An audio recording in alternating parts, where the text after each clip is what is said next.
আপনারা ভাবছেন হয়তো বধূকে নিয়ে নতুন বাইকে করে ঘুরতে বেরিয়েছি। আসলে কিন্তু সেটা নয়।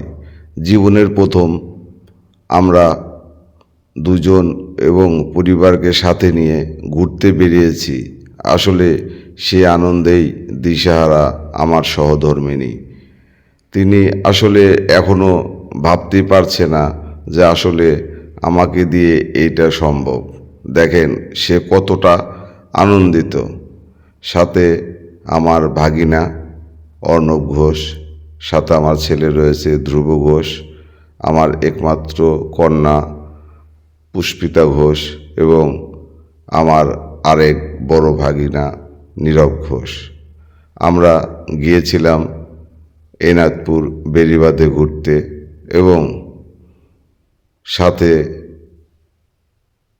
এনাদপুরি পবিত্র পাক দরবার শরীফে ঘুরে যখন বাড়িতে ফিরছিলাম তার একটি ছোট্ট ভিডিও আপনাদের মাঝে শেয়ার করলাম।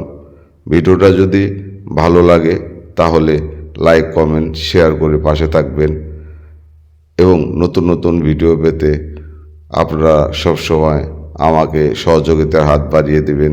সবাই ভালো থাকবেন, সুস্থ থাকবেন। সবাইকে অসংখ্য ধন্যবাদ। আবার দেখা হবে।